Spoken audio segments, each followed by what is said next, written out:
Hello' বন্ধুসকল, নিশ্চয় সকলোৱে ভালে আছা।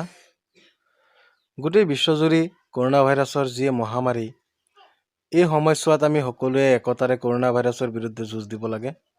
সকলোতকৈ গুৰুত্বপূৰ্ণ কথাটো হ'ল এতিয়াও সময় আছে, সকলোৱে লকডাউন মানি চলক, নিজৰ ঘৰত থাকক, সুৰক্ষিত থাকক। যি কি নহওক বন্ধুসকল, আজি মই লৈ আহিছোঁ আপোনালোকৰ মাজত কি ক'ত আৰু কিয় বিখ্যাত ইয়াৰ দ্বিতীয় খণ্ড। আহক আমি পলম নকৰি ভিডিঅ'টো আৰম্ভ কৰোঁ। Basir Creation. Please subscribe my channel and share my video.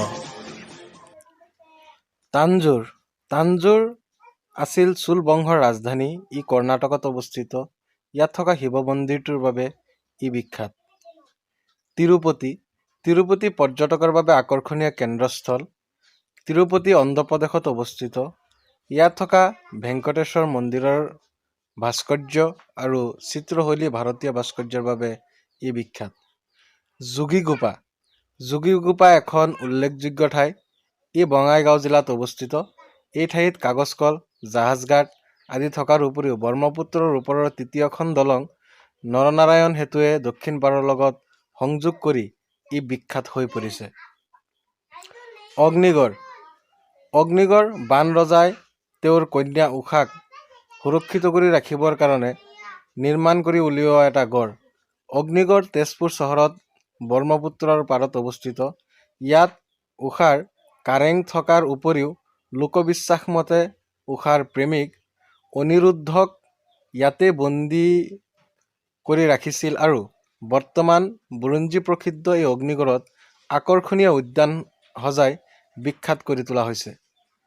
নামদাঙৰ শিলৰ সাঁকো এখন শিলৰ সাঁকো ১৭০৩ চনত আহোম ৰজা ৰুদ্ৰসিংহই সজোৱা প্ৰায় ৭০ মিটাৰ দৈৰ্ঘ্য আৰু ৬ মিটাৰ প্ৰস্থৰ এই সাঁকোখন শিৱসাগৰ জিলাৰ নামদাং নদীৰ ওপৰত অৱস্থিত।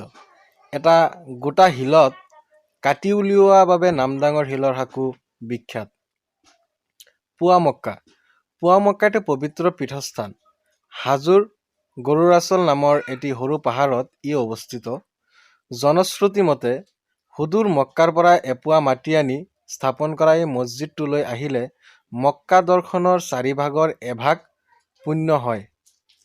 বৰদোৱা এখন উল্লেখযোগ্য ঠাই। বৰদোৱা নগাঁও জিলাত অৱস্থিত। এই ঠাইত মহাপুৰুষ শ্ৰীমন্ত শংকৰদেৱৰ জন্ম লাভ কৰিছিল বাবে এই ঠাই আজিও বিখ্যাত। হাজো এখন উল্লেখযোগ্য ঠাই। হাজো কামৰূপ জিলাত অৱস্থিত। হাজোত হিন্দুসকলৰ তীৰ্থস্থান হয়গ্ৰীব মাধৱ মন্দিৰ, কেদাৰেশ্বৰ মন্দিৰ আৰু মুছলমানসকলৰ তীৰ্থ পুৱামক্কা থকাৰ উপৰিও পিতলৰ বাচনৰ বাবে বিশ্ববিখ্যাত। ৰাজঘাট হ'ল সমাধিস্থল। ৰাজঘাট দিল্লী যমুনা নদীৰ পাৰত অৱস্থিত।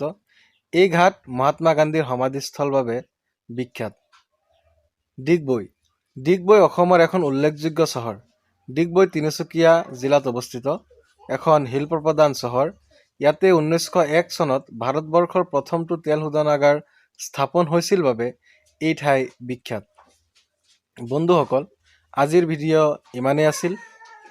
এনেধৰণৰ ভিডিঅ' পাবলৈ মোৰ চেনেলটো লগত থাকক। চেনেলটো ছাবস্ক্ৰাইব কৰক, লাইক কৰক, কমেণ্ট কৰক আৰু শ্বেয়াৰ কৰক। আৰু মোৰ আপডেটটো সকলোতকৈ আগত আপুনি পাবলৈ কাষত থকা বেল আইকনখন প্ৰেছ কৰক। ভিডিঅ'টো সম্পূৰ্ণ চোৱাৰ বাবে ধন্যবাদ।